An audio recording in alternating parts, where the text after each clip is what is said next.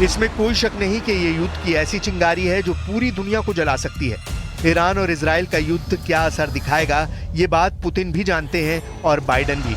लेकिन युद्ध को काबू करने की बजाय इस वक्त ईरान और इजराइल में ऐसी मीटिंग हो रही है जो सिर्फ और सिर्फ युद्ध को और तेज करेंगी।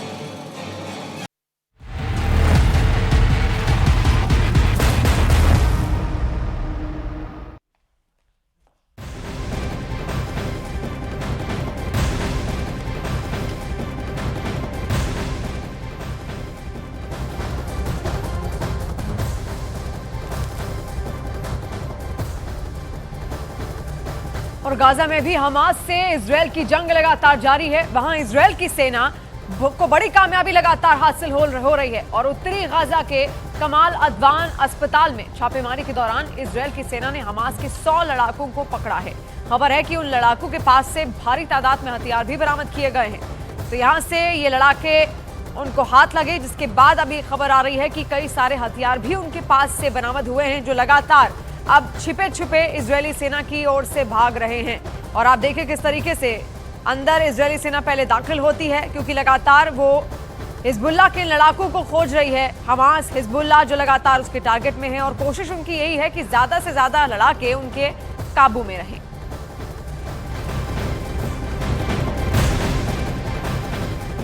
लेबनान इजराइल जंग पर बड़ी खबर इस वक्त आ रही है। हिजबुल्लाह का नया चीफ चुन लिया गया है। हसन नसरल्लाह की मौत के बाद नईम कासिम को हिजबुल्लाह का नया चीफ बना दिया गया। हसन नसरल्लाह 27 सितंबर 2024 को इजराइल की एयर स्ट्राइक में मारा गया था।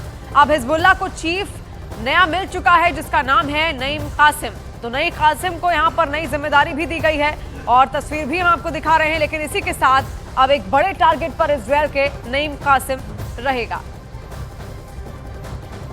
तो ये तस्वीर आप देखिए किस तरीके से हिजबुल्लाह अब आगे बढ़ता हुआ यहाँ पर नजर आ रहा है। हालांकि एक बड़ी चोट इजराइल ने उसको दी थी जब नसरल्लाह को खत्म किया गया था, क्योंकि बड़ी जिम्मेदारियां हसन नसरल्लाह को यहाँ पर इससे पहले दी गई थी। लेकिन जब उसका खात्मा होता है उसके बाद एक बड़ा सदमा हिजबुल्लाह को यहाँ पर लगता है और अब एक नया चीफ यहाँ पर चुन लिया गया है। और हमारे सहयोगी रिफत अब्दुल्ला भी इस वक्त हमारे साथ जुड़ रहे हैं। रिफत, देखिए बहुत वक्त से हिजबुल्लाह इधर उधर डगमगाया जरूर था, क्योंकि नसरल्लाह को खत्म कर दिया गया था इजराइल की ओर से। लेकिन अब नईम कासिम आ चुके हैं, एक नई जिम्मेदारी तो यहाँ पर दी ही गई है। लेकिन इसको लेकर क्या अपडेट है कि नईम कासिम भी अब इजराइल के टारगेट पर होगा? देखिए, बिल्कुल जिस तरीके से अभी ब्रेकिंग न्यूज़ यही है कि हिजबुल्लाह ने अपने नए चीफ को मुकर्रर किया है और ये शेख नईम कासिम का नाम सामने आया है, जो अभी हमें खबर मिली है। और ये नए चीफ होंगे हिजबुल्लाह के सैयद हसन नसरुल्लाह के बाद। चूँकि पहले ही ये डिप्टी सेक्रेटरी रहे हैं, लेकिन अब इन्हें बाज़ाब्ता जिम्मेदारी दी गई है। चूँकि लगातार जंग जारी है और हिजबुल्लाह की तरफ से लगातार इसराइल पे ताबड़तोड़ हमले किए जा रहे हैं, रॉकेट्स, मिसाइल्स, और उस तरफ से इसराइली फोर्सेस की तरफ से भी जगह जगह पे लेबनान में हमले किए जा रहे हैं। और इसराइली फोर्सेस कह रहे हैं कि वो हिजबुल्लाह के ठिकानों को, हिजबुल्लाह के एमुनेशन डिपो, उसको हिजबुल्लाह ने जहाँ पे भी सामान रखा है उसको तबाह किया जा रहा है। और इसराइली फोर्सेस ने कहा कि 1500 से ज़्यादा हिजबुल्लाह के लड़ाकू जो हैं उनकी मौत हुई है अभी तक इन स्ट्राइक्स में। लेकिन 2700 से ज़्यादा लोगों की मौत अभी तक स्ट्राइक्स में हुई है। कल शाम के दौरान एक साउथ लेबनान में एक स्ट्राइक हुई, उसमें एक ही जगह पे 63 लोगों की मौत हुई और दर्जनों घायल हुए। तो हालात बड़े खराब हैं लेबनान में भी और इसराइल में भी, क्योंकि लगातार इजराइल की ओर से कई हमले जारी हैं और खासतौर पर जो दक्षिणी लेबनान है सबसे ज्यादा वो प्रभावित है। अब उसको लेकर क्या अपडेट, कौन कौन सी वो जगहें हैं जो अब भी इजराइल की टारगेट में है, दक्षिणी लेबनान में या लेबनान के किसी भी क्षेत्र में जहां पर हिजबुल्लाह भी रह रहा हो? देखिए, जब से मैं इतने हफ्तों से यहाँ पे मैं हूँ और लगातार मैं साउथ लेबनान जा रहा हूँ, नबाती का एरिया बिल्कुल बर्बाद किया गया है। और नबाती वही जगह है जहाँ पे वहाँ के मेयर की भी मौत हुई एयर स्ट्राइक में। उसके अलावा जो टियर इलाका है, टियर इलाके में जगह जगह पे बर्बादी हुई है। और अगर बेरोत के आउटस्कर्ट्स में बात करें तो दही एक ऐसा इलाका है जो रोज़ दहलता है। 10 स्ट्राइक्स, 5 स्ट्राइक्स, 8 स्ट्राइक्स रोज़ होती हैं। और दहिया वही इलाका है जहाँ पे हसन नसरुल्लाह पे अटैक किया गया था। और उस अटैक में न सिर्फ हसन नसरुल्लाह की मौत हुई थी बल्कि जो बाकी कमांडर भी थे वो भी उस हमले में मारे गए थे। तो जगह जगह पे इस्राएली फोर्सेस की तरफ से इस वक्त हमले हो रहे हैं, लेकिन काफ़ी जगहों पे जो है इस्राएली फोर्सेस को ज़बरदस्त चैलेंज का सामना करना पड़ रहा है। खासतौर से जो ज़मीनी जंग है उसमें इस्राएली फोर्सेस को कोई कामयाबी नहीं मिल रही। हालांकि उन्होंने बहुत लेबनान है, वहां पर क्या लोग अब भी हैं या उनको वहां से इवैक्यूएट कर दूसरी जगहों पर ले जाया जा रहा है? जो सेफ सुरक्षित जगह है वहां पर उनको छोड़ दिया गया है? कोई रह रहा है? देखिए, यूएन की एक रिपोर्ट नहीं, बिल्कुल नहीं रह रहा है। काफ़ी सारे इलाके बिल्कुल खाली कर दिए गए हैं। लेकिन मैं आपको बता दूं, यूएन की आज की एक रिपोर्ट आई है कि तकरीबन 4.5 लाख लेबनानीज जो हैं वो सीरिया की तरफ चले गए हैं। 20-25 हज़ार जो हैं वो इराक चले गए हैं। 16 लाख से ज़्यादा लोग अभी तक अपने घर छोड़ के चले गए। खाली बेरोत के इर्द गिर्द लोग रहते हैं। साउथ में तो तकरीबन हर जगह पे लोग बिल्कुल निकल गए हैं।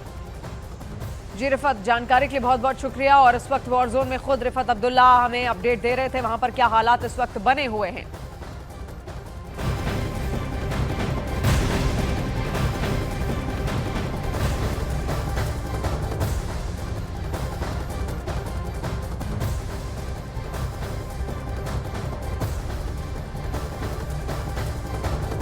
और ईरान पर हमले की सूरत में इजरायल फिर तैयार है। इजरायल ने क्लियर कर दिया है कि ईरान किसी तरह का पलटवार करता है तो अब की बार 26 अक्टूबर से भी बड़ा हमला होगा। इसके पहले अमेरिका ईरान को चेता चुका है कि वो इजरायल पर हमला नहीं करे, नहीं तो अंजाम बुरा होगा।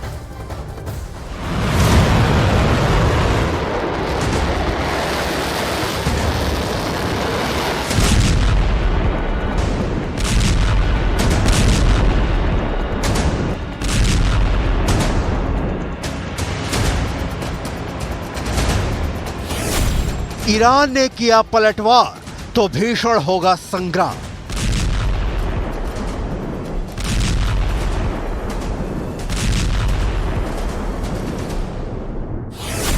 इजराइल की तैयारी ईरान पर पड़ेगी भारी।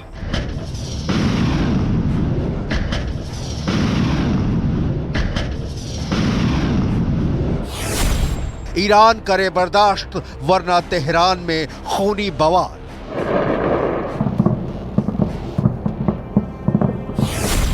ईरान के बैलिस्टिक मिसाइलों को मिलेगा करारा जवाब। –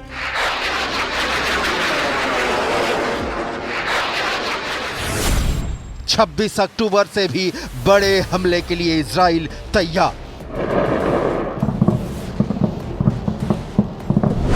ईरान इजराइल के बीच तूफान के पहले की शांति का मंजर है। हमले से खौलता ईरान पलटवार का जबरदस्त प्लान रेडी कर रहा है तो ईरान के हमले का मुंहतोड़ जवाब देने के लिए इजराइल की सेना इस वक्त फुल ऑन युद्धाभ्यास कर रही है। कभी भी किसी भी वक्त, रात हो, दिन हो, सुबह हो, शाम हो, ईरान की मिसाइलें इजराइल की सीमा में दाखिल होती हैं तो इजराइल का दावा है कि वो ऐसा जवाब देगा कि पूरा ईरान थर्रा उठेगा।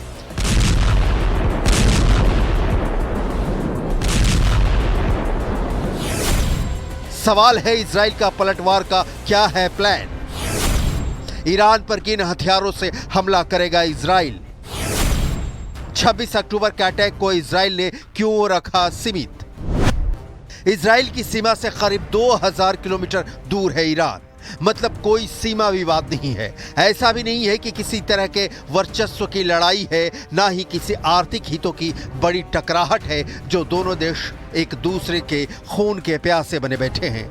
सवाल है तो फिर क्यों कभी ईरान इजराइल को दहला रहा है तो कभी इजराइल ईरान के खिलाफ मिसाइलें दाग रहा है?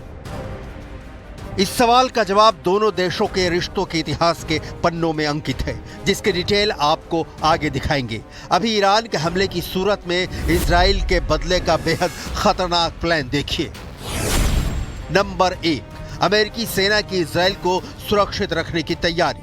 नंबर 2, इजराइल के सारे फाइटर जेट्स अलर्ट मोड पर हैं। नंबर 3, ईरान के पलटवार की आशंका के बीच अमेरिका वाला air defence system third Israel में तैनात कर दिया गया है। नंबर 4, इजराइल अपने सैनिक अड्डों को सुरक्षित रखने के लिए अमेरिका के साथ मिलकर चौकसी कर रहा है। इसराइल पिछले साल अक्टूबर 8 की तरह जंग के मूड में है। इस वक्त Israel Gaza, Lebanon, Yemen, Syria और इराक तक पर हमला कर रहा है। जाहिर है इसराइल ईरान पर हमले के बाद अपने सुरक्षा दीवार को और मजबूत कर रहा होगा, और अगर ईरान अब की बार इस पर हमला करता है तो इसका जवाब देने की तैयारी भी इसराइल के पास जरूर होगी। इजराइल किसी भी जंग को अपने अस्तित्व और आत्मरक्षा के अधिकार से जोड़कर देखता है। जब 26 अक्टूबर को इजराइल ने ईरान पर हमला किया तब भी दलील दी गई कि चूंकि ईरान ने उस पर 1 अक्टूबर को हमला किया था तो जवाब देना लाजमी था, और फिर से वही दलील दी जा रही है कि ईरान के पलटवार की सूरत में इजराइल का जवाब लाजमी होगा। मतलब इजराइल का युद्ध में कूदना उसकी मजबूरी है। ये ईरान ने भी साबित किया है। अपने प्रॉक्सी हमास और हिजबुल्लाह के कमांडो की मौत से बौखलाए ईरान ने ही एक कदम आगे रहने की चाहत में ईरान पर अप्रैल में हमला किया था, जिसका जवाब इजराइल ने दिया। उसके बाद हिजबुल्लाह चीफ नसरल्लाह के मारे जाने के 4 दिनों बाद ईरान ने इजराइल पर हमला कर दिया, जिसका जवाब 25 दिनों बाद इजराइल ने दिया। लिहाजा अब ईरान की बारी है। वैसे इजराइल ने जिस तरीके से ईरान को टारगेट किया उससे लगता नहीं कि वो युद्ध छेड़ना चाहता है। इजराइल के पास मौका था कि वो ईरान के परमाणु ठिकानों पर निशाना साधता, ईरान की तेल रिफाइनरियों को उड़ा देता, लेकिन इजराइल ने ये सब नहीं किया। आबादी वाले इलाकों को भी बचाकर हमला किया, लेकिन हमला तो हमला है। ईरान ने इसे अपनी संप्रभुता पर हमला माना है। लिहाजा माना जा रहा है कि ईरान पलटवार पक्का करेगा, और जब पलटवार तय है तो इजराइल का जवाब भी तय है।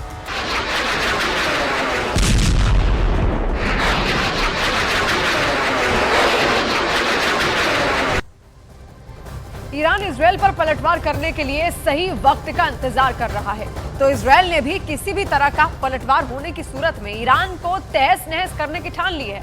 यानी एक चिंगारी इस युद्ध को पूरे विश्व में फैला सकती है।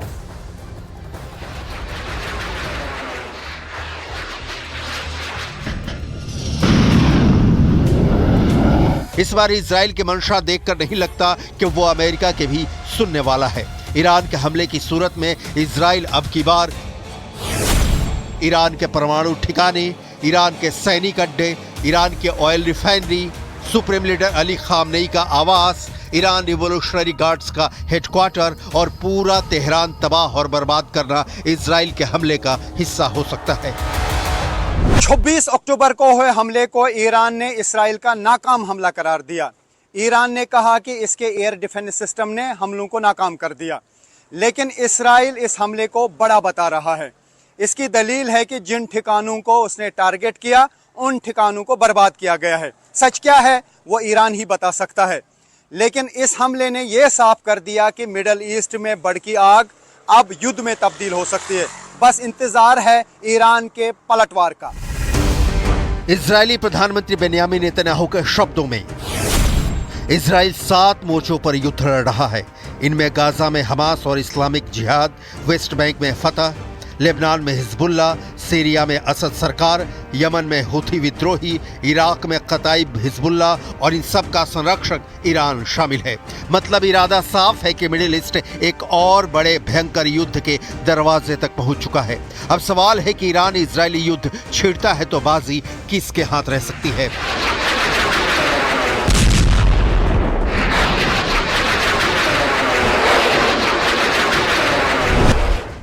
दशकों के अंतर्राष्ट्रीय प्रतिबंधों की वजह से ईरान के पास एडवांस हाई टेक्नोलॉजी वाले सैन्य उपकरणों का अभाव है। ईरान अपनी रक्षा के लिए रूसी और घरेलू स्तर पर निर्मित सतह से हवा में मार करने वाली मिसाइल और एयर डिफेंस सिस्टम पर निर्भर है। ईरान के वायुसेना कमांडर ने अप्रैल में कहा था कि रूस निर्मित सुखोई 24 किसी भी संभावित इजरायली हमले का मुकाबला करने के लिए तैयार है, लेकिन 1960 के दशक में विकसित सुखोई 24 पर ईरान की निर्भरता उसकी वायुसेना की कमजोरी की ओर इशारा करती है। ईरान की वायुसेना के पास केवल कुछ दर्जन उड़ने लायक हमलावर विमान हैं। इनमें से कुछ को 1979 की इस्लामिक क्रांति से पहले रूस और अमेरिका से खरीदा गया था। ईरान के पास सतह से हवा में मार करने वाली 3,500 से अधिक मिसाइलें हैं। हालांकि इनमें से कुछ मिसाइलें ही इजराइल तक पहुंचने में सक्षम हैं। ईरान के पास घरेलू स्तर पर निर्मित सतह से हवा में मार करने वाली मिसाइल प्लेटफॉर्म बावर 373, साथ ही सैयद और खुर्दाद रक्षा प्रणालियां भी हैं, लेकिन ईरान के पास हमलावर ड्रोनों की संख्या हजारों में हो सकती है। ईरान हमलावर ड्रोन को इस्राइल के खिलाफ इस्तेमाल कर सकता है, लेकिन देखने वाली बात यह है कि ईरान से इस्राइल की दूरी करीब 2000 किलोमीटर की है और ईरान के पास भले ही हजारों की तादाद में ड्रोन्स हों, लेकिन इतनी लंबी दूरी तय करने वाले ड्रोन्स की तादाद ईरान के पास बहुत ही कम है। ऐसे में विकल्प के रूप में बच जाता है मिसाइल, खासकर बैलिस्टिक मिसाइल, जिसे लेकर कहा जाता है कि इस्राइल के पास इन मिसाइलों का तोड़ नहीं है। दुनिया के कई एक्सपर्ट का मानना है कि इजराइल की नजर इस वक्त हमास और हिजबुल्लाह को पूरी तरह से निपटाने पर है। वो ईरान से कम अभी तो जंग नहीं चाहता। यही वजह है कि इजराइल ने ईरान पर हमलों को सीमित रखा और हमले के बाद हमला कंप्लीट हुआ, इसका ऐलान भी कर दिया। इजराइल ने इसका भी संकेत दिया है कि वो हमास के साथ सीज फायर कर सकता है। ईरान भी इसके लिए राजी दिख रहा है और पहल भी ईरान ने ही की है।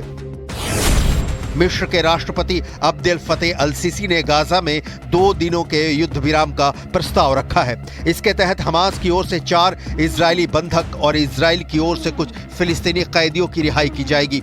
युद्ध विराम से जुड़ा ये प्रस्ताव ऐसे समय में सामने आया है जब पिछले हफ्ते ही इजरायली सुरक्षा एजेंसी शीन बेत चीफ ने काहिरा का दौरा किया था।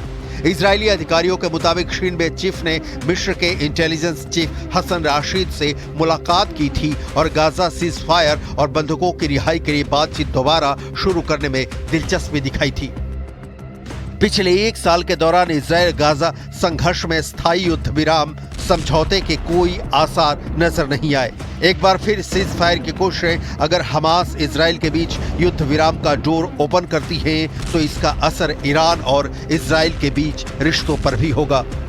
लेकिन इस वक्त तो इजराइल को आशंका है ईरान के पलटवार का और ईरान को आशंका है इजराइल के 26 अक्टूबर से भी बड़े अटैक का।